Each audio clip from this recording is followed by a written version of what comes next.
Welcome, Light Warriors, Starseed, and Indigo children, to the podcast, Starseed Lounge podcast show. Today, we're going to talk about toxic people, what I call the black roses. Do you remember that we have people in your life when you feel great, everything is going up for you, and then people come along, tag along, getting away from your energy, and when they're gone, you feel drained, depressed. So on the sudden, it's like someone take your life force, the energy and happiness from you and went away. Some people, most people I say, don't know what kind of people are there. Who are they? They have suspicions, but they cannot pinpoint who this person is, who are the person, is a real person, not person, what's their agenda, and how to deal with people that are toxic, that are only want to receive your energy, but give nothing in return. Here we will talk about black roses from my book, The Indigo Code, Journey of Indigo Starseed to Earth, a travel guide for indigo entrepreneurs who wish to transform their life via multidimensional awareness. You can achieve this book and own it copy from Amazon and richardlionheart.net. Let's start. We're going to door number 3, relationships of the 5th dimension. And every part is not sections with chapters, each door, because every door is opening a vast of knowledge and practices to ascend to the 4th and 5th density. Let's go to chapter 13. All right, chapter 13 talks about the black roses. So let's start, deal with it. Okay. Toxic people, the black roses. Besides the influences you get from the media, education system, and your core family, there is an element that many aren't aware of. Energy-sucking entities, black roses, that can easily turn you sideways and hinder your effort without you being aware of it. I call them the black roses, reverse spiral energy suckers. They are entities that have one-way valves. They take energy without giving back anything in return. And if they give something, it's artificial. This chapter is a short one that intended to shed some light on the subject. You have probably felt some kind of suspicious about some kind of people in your life, but did not manage to be absolutely sure about it. Now you can be surer about it, as we will be able to recognize them and decide to control on out energy and cut those black roses from your life by choice, as you are regaining control over your life, period. Where can you find them? They can be humans that in your workplace, educational facilities, college, universities, social gathering, relationships, and even family. They are influencing only the ones who are in match with their low vibration frequencies.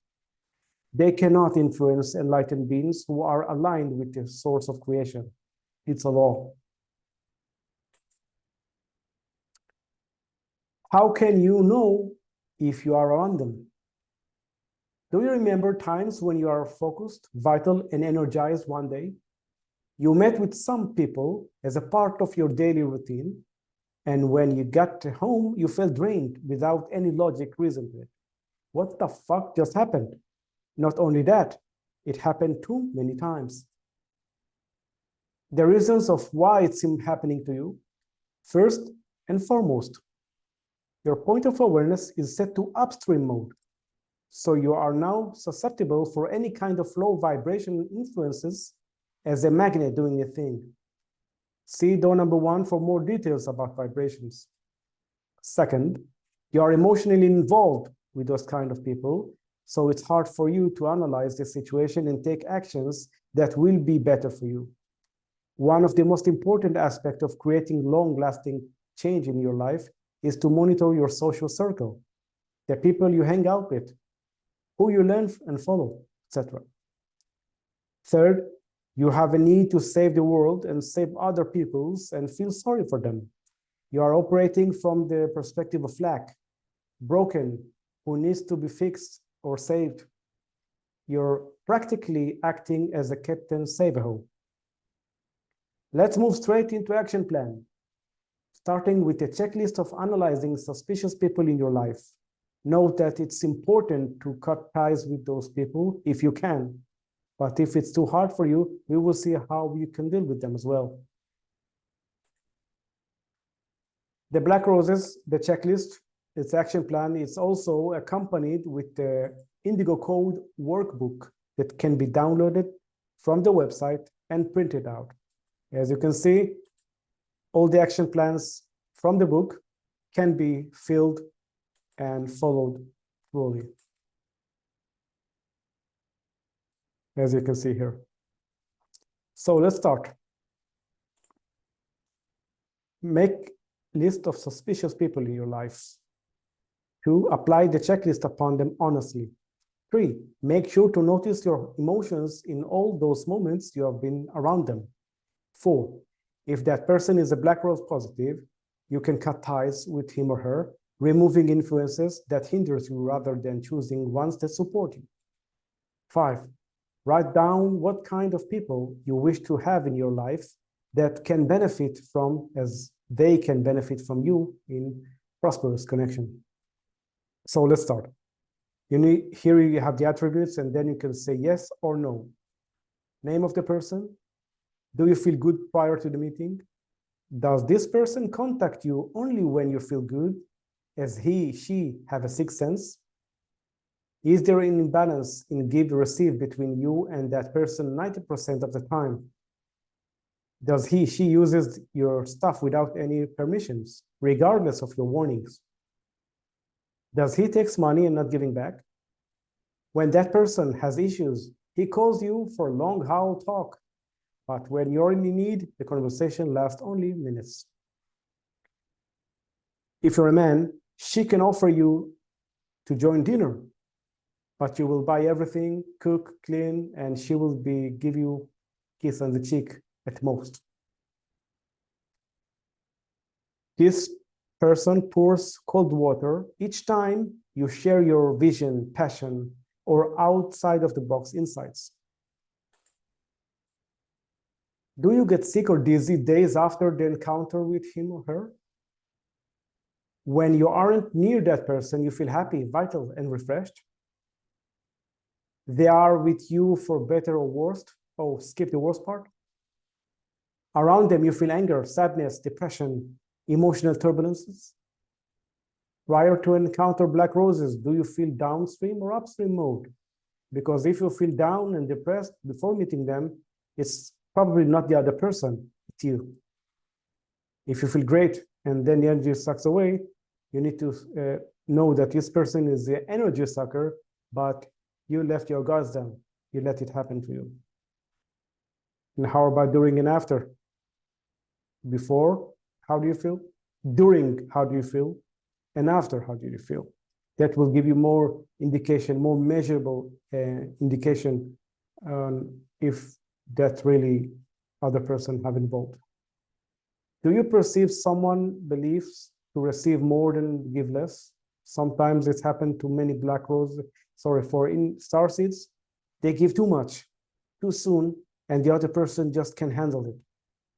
When you give too much, too soon, so the other person has probably a smaller vessel from you, so there is so much that he can absorb, just like water, soil. They can absorb water, but there is a flood, they're stuck. Not all the water can absorb. Just like that, you need to perceive the other person. How can he take? How can she take? And give less, stop a little bit, let the other person absorb, do some kind of counteraction, and then you can move another step.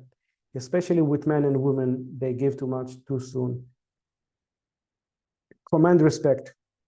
Give something, stop. Let her give back. If she didn't give back, stop there. Don't give any more. You're in charge. You're the leader. You're in control. You demand respect. You demand affection, and you demand to receive, not just to give. If that person only wants to receive, like Donald Trump said, you're fired. Now, the last part. How many black roses you have in your life at that moment? Write their names down below. After you have all this kind of criteria and checklist, probably you have at least one or two in your life, in social, when you are workplace and everything, that are more of match of the black roses. Write them down. Now, there is a non-physical black roses. In the astral realms, somewhere between the third and the fourth dimension, there is a place where stranded parts of souls that didn't make the cut of the transforming into higher levels of consciousness. In simpler terms, when person dies, quote unquote, in souls, they have different part of the souls. They can be ascended, but there's some part of the soul can stuck here. It can be traumas.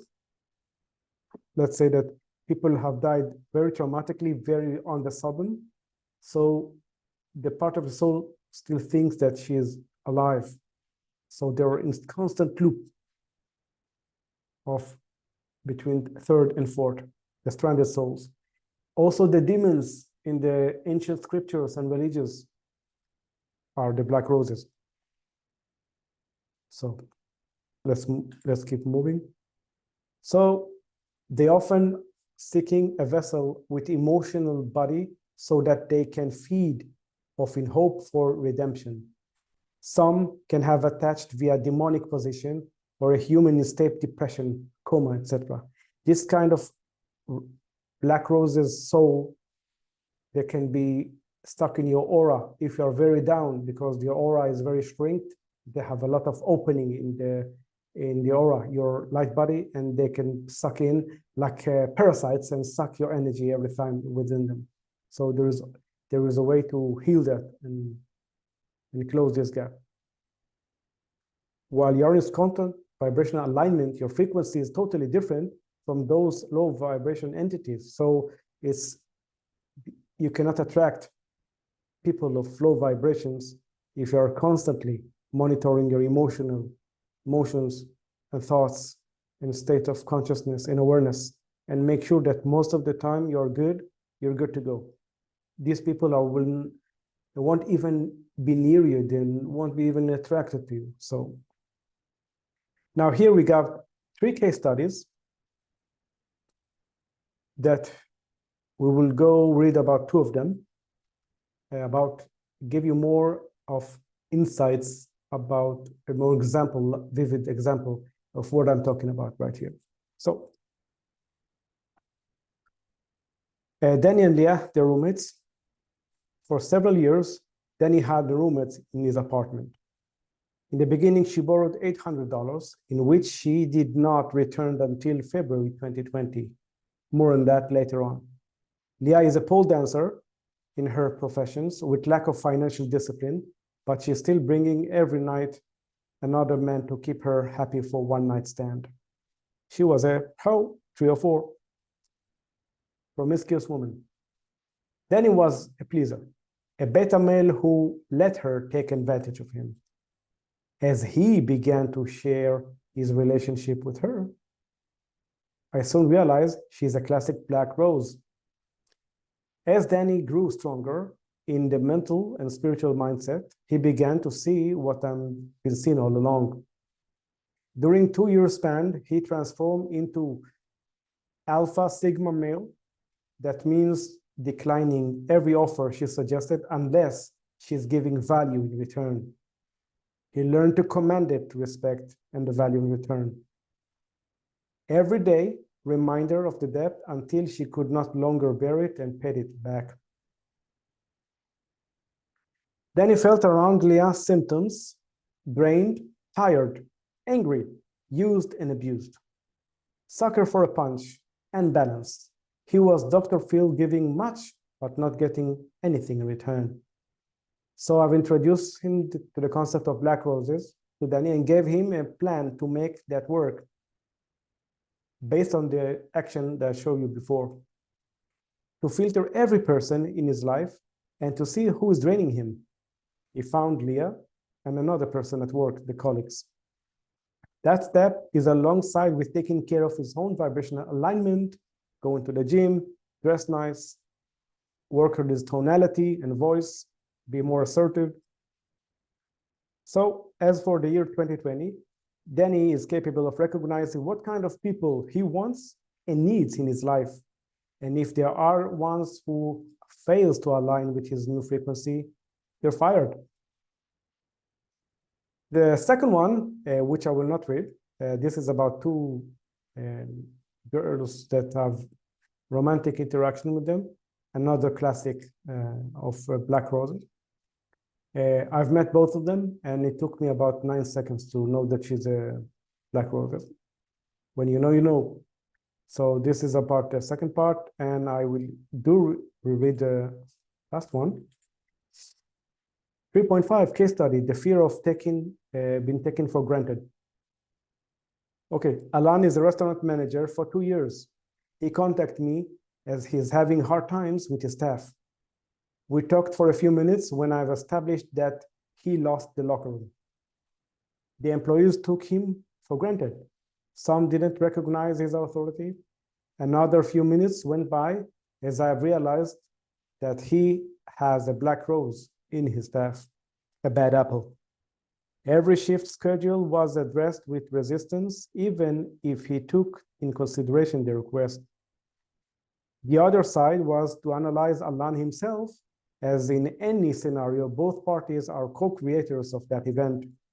Alan was too friendly with his staff, as in his own personality, he was less assertive, denying his alpha male part within him. When they made mistake, he took over and fixed it, so no wonder after 18 months, he felt like a corpse in a suit. So every time they made a mistake, he fixed that for them. He didn't show them what to do and ask them to complete their task. So a pleaser all the way. The situation was handled on 4 levels.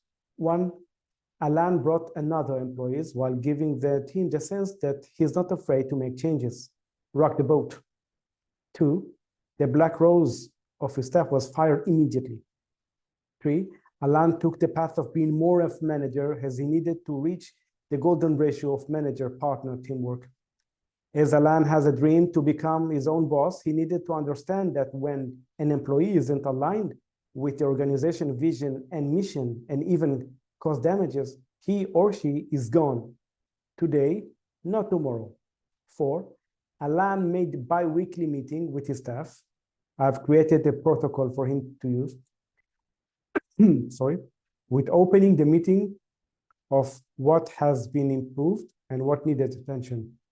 Free speak of the staff was important as well. I added another one, 5. Alan needed to create right brain feedback mechanism for his staff, make them come with some solutions, bond with them, not like before, but as the way they can feel real contribution for the business with giving them the insights that what they will learn here when they will, this time will experience for them. Basically, I told him that if a person in the team want to become his own boss, so you need to make him realize that the part he's doing right now is important later on when he will be a boss. So they need to have a win-win on a personal egoistic level, that this part will help them vitally for the future if they want to reach their goal. So it's not to align with the companies, the Alan's company vision and mission and values, but you need to understand what they want to be in life and how to attach his vision to coincide with their vision. So when he do the stuff, he said, okay, I needed that. I will learn that, because when he will be in Alan's shoes, then he will see things differently. When they bonding and talking, have like a weekly conversation with the employees, he can drop an insight about how this thing he learned here, from his perspective, Alan's perspective, can show the employee how it's important him to learn and master this one. So when he have as an employee, he will know, oh yes, I was very angry and frustrated, but you talk to me, now I get it. Now I stand in his shoes, now I get it. This kind of team building, I have a whole lecture about it. So to summarize this one, Alan changed his point of perception on himself and how to become more leader that others can relate to him. When needed, he showed them who's the boss. It's almost inevitable in working with staff. Once he became more aware of his inner guidance and strengths, it was easier for him to eliminate the fear, which everyone else felt it when he approached them. When looking within, the change begins. So question, what experience can you recall of which you have managed to recognize your wrong thinking and acting? Can you put your finger on the moment of which it burst into your awareness? That split second of eureka? And this is the call to action. As I showed you the workbook right here. We have another part of the practice that are not in the original book. So once you do that, I promise you that you will know your close social circle and the second social circle if you have any potential energy suckers, because every energy suckers, the black roses, have the same outline of traits and behavior and feeling and spiritual sensory. They all have the same attributes. I gave you the action plans that you can use from today, from tomorrow morning, how to spot this kind of people. It can't spot not 100%, but above 90 for sure, it's guaranteed. It gives you an outline to go. As in the Indigo Code, it's not just another book, it's a multi-dimensional book. It's a reference book. It's a course. It's really a course by itself. You have the book and the workbook and another bonuses on the website. So you can scan the barcode in the action plans in every door and chapter, and then you have reached the bonuses give you. This is a very practical one because Starseeds and Indigo children are very creative, but they're also very hardcore analytic. So I addressed here the analytic part and the parts of the book that have the creative part also as well. So this is, I believe, the first multi-dimensional book that has been created for the last 13,000 years since the Atlantis went down. So this is for today, folks. Thank you for attending the Starseed Lounge show, and I will see you soon with another episode from the Indigo Code book.